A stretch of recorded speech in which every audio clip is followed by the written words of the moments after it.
வணக்கம். ஆகாஷவாணி.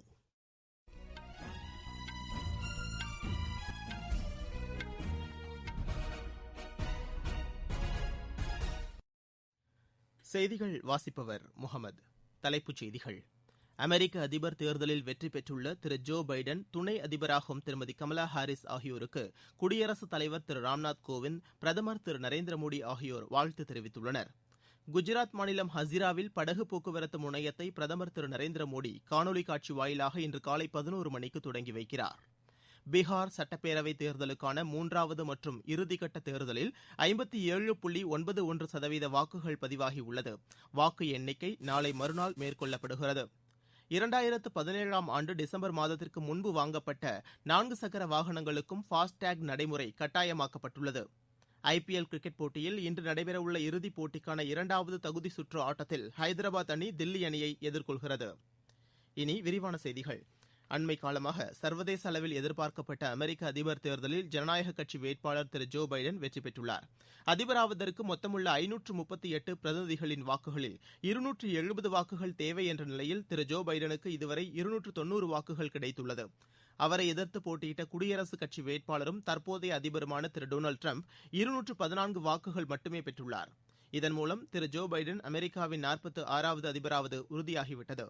திரு Joe Biden வெற்றி பெற்றதன் மூலம் அவரது கட்சியின் இந்திய வம்சாவழியைச் சேர்ந்த திருமதி கமலா ஹாரிஸ் அமெரிக்காவின் முதல் துணை பெண் அதிபர் ஆகிறார். இவரது பூர்வீகம் தமிழகத்தில் திருவாரூர் மாவட்டத்தில் உள்ள துளசேந்திரபுரம் என்பது குறிப்பிடத்தக்கது. அமெரிக்க அதிபர் தேர்தலில் வெற்றி பெற்ற திரு ஜோ பைடன், துணை அதிபராகும் திருமதி கமலா ஹாரிஸ் ஆகியோருக்கு குடியரசுத் தலைவர் திரு ராம்நாத் கோவிந்த் வாழ்த்து தெரிவித்துள்ளார். இதுகுறித்து அவர் வெளியிட்டுள்ள டுவிட்டர் பதிவில் திரு ஜோ பைடனின் பதவிக்காலம் வெற்றிகரமாக அமைய வாழ்த்துவதாக குறிப்பிட்டுள்ளார். இந்தியா அமெரிக்கா இடையேயான நட்புறவை மேலும் இணைந்து வலுப்படுத்த தயாராக இருப்பதாக அவர் தெரிவித்துள்ளார். பிரதமர் திரு நரேந்திர மோடி வெளியிட்டுள்ள வாழ்த்துச் செய்தியில் திரு ஜோ பைடனுடன் இணைந்து இந்தியா அமெரிக்கா இடையேயான நட்புறவை புதிய கட்டத்திற்கு எடுத்துச் செல்ல இணைந்து செயல்படும் தருணத்தை எதிர்நோக்கியிருப்பதாக குறிப்பிட்டுள்ளார். அதேபோல் துணை அதிபராகும் திருமதி கமலா ஹாரிஸுக்கு வாழ்த்து தெரிவித்துள்ள பிரதமர், அவருடைய வெற்றி அவரை சார்ந்தோரை மட்டுமின்றி அனைத்து அமெரிக்க வாழ் இந்தியர்களுக்கும் பெருமை அளிப்பதாக உள்ளது என்று கூறியுள்ளார். உலக தலைவர்கள் பலரும் திரு ஜோ பைடன், திருமதி கமலா ஹாரிஸ் ஆகியோருக்கு வாழ்த்து தெரிவித்து வருகின்றனர். இங்கிலாந்து பிரதமர் திரு போரிஸ் ஜான்சன், ஜெர்மனி பிரதமர் திரு ஏஞ்சலா மெர்க்கல், பிரான்ஸ் அதிபர் திரு எமானுவேல் மேக்ரோன், கனடா பிரதமர் திரு ஜஸ்டின் ட்ரூடோ, எகிப்து அதிபர் திரு அப்துல் ஃபத்தாஹ் அல் சிசி உள்ளிட்டோர் வாழ்த்து தெரிவித்துள்ளனர். குஜராத் மாநிலம் ஹசிராவில் படகு போக்குவரத்து முனையத்தை பிரதமர் திரு நரேந்திர மோடி காணொலி காட்சி வாயிலாக இன்று காலை 11 மணிக்கு தொடங்கி வைக்கிறார். பின்னர் ஹசிரா கோகா இடையே படகு சேவையையும் அவர் தொடங்கி வைக்க உள்ளார். நீர்வழி போக்குவரத்தை மேம்படுத்தி அதனை நாட்டின் பொருளாதார வளர்ச்சிக்காக ஒருங்கிணைக்க வேண்டும் என்ற பிரதமரின் எண்ணத்தை நிறைவேற்றுவதாக இது கருதப்படுகிறது. இதன் மூலம் இரு நகரங்களுக்கும் இடையேயான 370 கிலோமீட்டர் பயண தூரம் 90 கிலோமீட்டராக குறையும் என்று தெரிவிக்கப்பட்டுள்ளது. இதுகுறித்து பிரதமர் வெளியிட்டுள்ள டுவிட்டர் பதிவில், நீர்வழி போக்குவரத்து மூலம் சூரத் மற்றும் சௌராஷ்டிரா பகுதிகள் இணைக்கப்படும் என்று கூறியுள்ளார். இதனால் நேரம் மற்றும் எரிபொருள் சேமிப்பதுடன் வர்த்தகம் மற்றும் தொழில்துறை வளர்ச்சியடைய வாய்ப்புள்ளதாக குறிப்பிட்டுள்ளார். பிரதமர் திரு நரேந்திர மோடி வாரணாசியில் 614 கோடி ரூபாய் மதிப்பிலான பல்வேறு வளர்ச்சித் திட்டப் பணிகளுக்கு நாளை காணொலி காட்சி வாயிலாக அடிக்கல் நாட்டுகிறார். அப்போது பயனாளிகளுடன் அவர் உரையாட உள்ளார். சார்நாத் ஒளி மற்றும் ஒளிக்காட்சி, லால் பகதூர் சாஸ்திரி மருத்துவமனை மேம்பாடு, வேளாண் விதை அங்காடிகள் உள்ளிட்டவை இத்திட்டத்தின் கீழ் தொடங்கப்பட உள்ளதாக கூறப்பட்டுள்ளது. பீகார் சட்டப்பேரவைக்கான மூன்றாவது மற்றும் இறுதிக்கட்ட தேர்தலில் 57.91% வாக்குகள் பதிவாகியுள்ளன. சில இடங்களில் இருந்து வாக்குப்பதிவு நிலவரங்கள் வரவேண்டியிருப்பதால் இது மேலும் அதிகரிக்கக்கூடும் என்று அம்மாநில தலைமை தேர்தல் அதிகாரி திரு HR ஸ்ரீனிவாசா கூறியுள்ளார். 15 மாவட்டங்களில் இடம்பெற்றுள்ள 78 தொகுதிகளில் தேர்தல் நடைபெற்றது. அத்துடன் வால்மீகி நகர் மக்களவை தொகுதி இடைத்தேர்தலுக்கான வாக்குப்பதிவும் நடைபெற்றது. 243 உறுப்பினர்களை கொண்ட பீகார் சட்டப்பேரவைக்கு 3 கட்டங்களாக தேர்தல் நடைபெற்றது. வாக்கு எண்ணிக்கை நாளை மறுநாள் மேற்கொள்ளப்படுகிறது. இந்திய ரஷ்ய பள்ளிக்கூட மாணவர்களுக்கான புதிய கண்டுபிடிப்பு திட்டத்தை அடல் புதிய கண்டுபிடிப்பு இயக்கமும் ரஷ்யாவை சேர்ந்த சிரியஸ் அமைப்பும் இணைந்து தொடங்கியுள்ளன. நேற்று தொடங்கிய இந்த 2 வார பயிற்சி திட்டம் இம்மாதம் 21ஆம் தேதி வரை நடைபெறவுள்ளது. இதில் 48 மாணவர்கள், 16 கல்வியாளர்கள் மற்றும் வழிகாட்டிகள் பங்கேற்றுள்ளனர். சர்வதேச சவால்களுக்கு தீர்வு காணும் வகையில் 8 இணைய பொருட்கள் மற்றும் அறிவியல், சுகாதாரம், நல்வாழ்வு மற்றும் செயற்கை நுண்ணறிவு பிரிவுகளில் மொபைல் செயலிகளை இவர்கள் இணைந்து உருவாக்க உள்ளனர். நீங்கள் கேட்டுக்கொண்டிருப்பது ஆகாஷவாணியின் செய்தி அறிக்கை. கோவிட்-19ற்கு எதிரான போரில் நமக்கான 3 கவசங்கள். முகக்கவசம் அணிவோம், தனிநபர் இடைவெளியை கடைபிடிப்போம், கை மற்றும் முக சுத்தம் பராமரிப்போம்.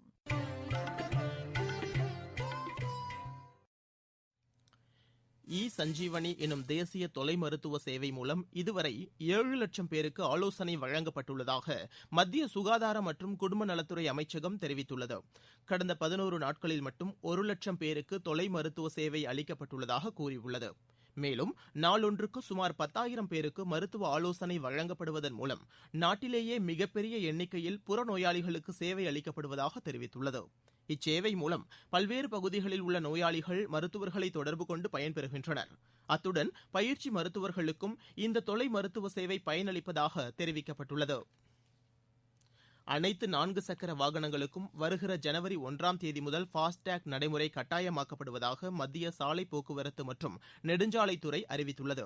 2017ஆம் ஆண்டு டிசம்பர் 1ஆம் தேதிக்கு முன் வாங்கப்பட்ட 4 சக்கர வாகனங்கள் உள்ளிட்ட பழைய வாகனங்கள் மற்றும் தேசிய அனுமதி பெற்ற வாகனங்களுக்கும் ஃபாஸ்டேக் கட்டாயமாக்கப்பட்டுள்ளது. மேலும் ஃபாஸ்டேக் பொருத்தப்பட்ட பிறகே வாகன தகுதி சான்றிதழை புதுப்பிக்க வேண்டும் என்றும் அறிவுறுத்தப்பட்டுள்ளது. அடுத்த ஆண்டு ஹஜ் புனித யாத்திரைக்கான இணையதள விண்ணப்ப முறையை மத்திய சிறுபான்மையினர் நலத்துறை அமைச்சர் திரு முக்தார் அப்பாஸ் நக்வி தொடங்கி வைத்தார். கோவிட்-19 பாதிப்பை தவிர்க்கும் வகையில் இந்தியா மற்றும் சவுதி அரேபியாவில் தங்குமிடம், யாத்ரீகர்கள் தங்கும் காலம், போக்குவரத்து, சுகாதார மற்றும் இதர வசதிகளில் பல்வேறு மாற்றங்கள் செய்யப்பட்ட வழிகாட்டு நெறிமுறைகளையும் அவர் அறிவித்தார். மும்பையில் உள்ள ஹஜ் விடுதியில் நடைபெற்ற நிகழ்ச்சியில் பேசிய அவர், கோவிட்-19 தொற்று இல்லை என்ற சான்றிதழ் அளிக்கப்பட்ட பின்னரே யாத்ரீகர்கள் சவுதி அரேபியாவிற்கு ஹஜ் பயணம் மேற்கொள்ள முடியும் என்று குறிப்பிட்டார். முன்னதாக 21 நகரங்களில் இருந்து ஹஜ் விமானங்கள் இயக்கப்பட்ட நிலையில் தற்போது அகமதாபாத், பெங்களூரு, கொச்சின், தில்லி, குவஹாத்தி, ஹைதராபாத், கொல்கத்தா, லக்னோ, மும்பை மற்றும் ஸ்ரீநகர் ஆகிய 10 நகரங்களில் இருந்து மட்டுமே ஹஜ் விமானங்கள் இயக்கப்படும் என்று அமைச்சர் திரு முக்தார் அப்பாஸ் நக்வி தெரிவித்தார். ஹஜ் பயணம் செய்வதற்கு விண்ணப்பிப்பதற்கான கடைசி நாளாக டிசம்பர் மாதம் 10ஆம் தேதி அறிவிக்கப்பட்டுள்ளது. இணையதளம் மூலமாகவும் நேரடியாகவும் ஹஜ் மொபைல் செயலி மூலமாகவும் விண்ணப்பம் செய்யலாம் என்று அறிவிக்கப்பட்டுள்ளது. நாகாலாந்து மாநிலத்தின் பிரபல ஹார்ன்பில் திருவிழா நடப்பாண்டு முற்றிலும் காணொலி காட்சி வாயிலாக கொண்டாடப்படும் என்று அம்மாநில சுற்றுலாத்துறை அறிவித்துள்ளது. ஒளி காட்சி மற்றும் சமூக வலைதளங்கள் மூலம் இது ஒளிபரப்பப்படும் என்று தெரிவித்துள்ளது. நாகாலாந்து மாநில கலாச்சாரத்தை விளக்கும் வகையில் கோஹிமா மாவட்டத்தில் உள்ள நாகா பாரம்பரிய கிராமத்தில் ஆண்டுதோறும் டிசம்பர் 1ஆம் தேதி முதல் 10ஆம் தேதி வரை ஹார்ன்பில் திருவிழா கொண்டாடப்படுகிறது. ஐபிஎல் கிரிக்கெட் போட்டியில் இன்று நடைபெறவுள்ள இறுதிப் போட்டிக்கான 2வது தகுதி சுற்று ஆட்டத்தில் ஹைதராபாத் அணி தில்லி அணியை எதிர்கொள்கிறது. அபுதாபியில் நடைபெறவுள்ள இப்போட்டி இரவு மணி 7:30க்கு தொடங்குகிறது. இப்போட்டியில் வெற்றி பெறும் அணி நாளை மறுநாள் நடைபெறவுள்ள இறுதி ஆட்டத்தில் மும்பை அணியை எதிர்கொள்ளும். ஷார்ஜாவில் நடைபெற்று வரும் மகளிர் முத்தரப்பு டுவெண்டி சேலஞ்ச் கிரிக்கெட் போட்டியில் நேற்று நடைபெற்ற லீக் ஆட்டத்தில் சூப்பர் நோவாஸ் அணி 2 ரன் வித்தியாசத்தில் ட்ரைல் பிளேசர்ஸ் அணியை வென்றது. நாளை நடைபெறவுள்ள இறுதி ஆட்டத்தில் இந்த 2 அணிகளும் மீண்டும் எதிர்கொள்கின்றன. ஜெர்மனியில் நடைபெற்று வரும் சர்வதேச சேலஞ்சர் டென்னிஸ் போட்டியின் இறுதி ஆட்டத்தில் இன்று இந்தியாவின் ராம்குமார் ராமநாதன் அமெரிக்காவின் செபஸ்டியன் கோர்டாவை எதிர்கொள்கிறார். இப்போட்டி பிற்பகல் 3:30 மணிக்கு தொடங்குகிறது. கேலோ இந்தியா திறன் மேம்பாட்டு திட்டத்தின் கீழ் பயிற்சி அளிக்க புதிதாக 6 மையங்களுக்கு மத்திய விளையாட்டுத்துறை அமைச்சகம் ஒப்புதல் அளித்துள்ளது. அசாம், மேகாலயா, டாமன் மற்றும் டையூ, மத்திய பிரதேசம், மகாராஷ்டிரா மற்றும் சிக்கிமில் உள்ள மையங்களுக்கு ஒப்புதல் அளிக்கப்பட்டு அதற்காக சுமார் 67 கோடி ரூபாய் ஒதுக்கப்பட்டுள்ளது. நாட்டில் உள்ள திறமையான விளையாட்டு வீரர்களை கண்டறிந்து அவர்களை ஒலிம்பிக் போட்டிக்கு தயார்படுத்தும் வகையில் மேலும் 4 வருடங்களுக்கு நிதியுதவி அளிக்கப்படும் என்று விளையாட்டுத்துறை அமைச்சகம் தெரிவித்துள்ளது. மீண்டும் தலைப்புச் செய்திகள். அமெரிக்க அதிபர் தேர்தலில் வெற்றி பெற்றுள்ள திரு ஜோ பைடன், துணை அதிபராகும் திருமதி கமலா ஹாரிஸ் ஆகியோருக்கு குடியரசுத் தலைவர் திரு ராம்நாத் கோவிந்த், பிரதமர் திரு நரேந்திர மோடி ஆகியோர் வாழ்த்து தெரிவித்துள்ளனர். குஜராத் மாநிலம் ஹசிராவில் படகு போக்குவரத்து முனையத்தை பிரதமர் திரு நரேந்திர மோடி காணொலி காட்சி வாயிலாக இன்று காலை 11 மணிக்கு தொடங்கி வைக்கிறார். பீகார் சட்டப்பேரவைத் தேர்தலுக்கான 3வது மற்றும் இறுதிக்கட்ட தேர்தலில் 57.91% வாக்குகள் பதிவாகியுள்ளது. வாக்கு எண்ணிக்கை நாளை மறுநாள் மேற்கொள்ளப்படுகிறது. 2017ஆம் ஆண்டு டிசம்பர் மாதத்திற்கு முன்பு வாங்கப்பட்ட 4 சக்கர வாகனங்களுக்கும் ஃபாஸ்டேக் நடைமுறை கட்டாயமாக்கப்பட்டுள்ளது. ஐபிஎல் கிரிக்கெட் போட்டியில் இன்று நடைபெறவுள்ள இறுதிப் போட்டிக்கான 2வது தகுதி சுற்று ஆட்டத்தில் ஹைதராபாத் அணி தில்லி அணியை எதிர்கொள்கிறது. இத்துடன் செய்தி அறிக்கை நிறைவு பெற்றது. எமது செய்திகளை உடனுக்குடன் AIR News_Chennai என்ற ட்விட்டர் பக்கத்திலும், செய்தி தொகுப்புகளை all India radio news Chennai என்ற யூடியூப் சேனலிலும் அறிந்து கொள்ளலாம்.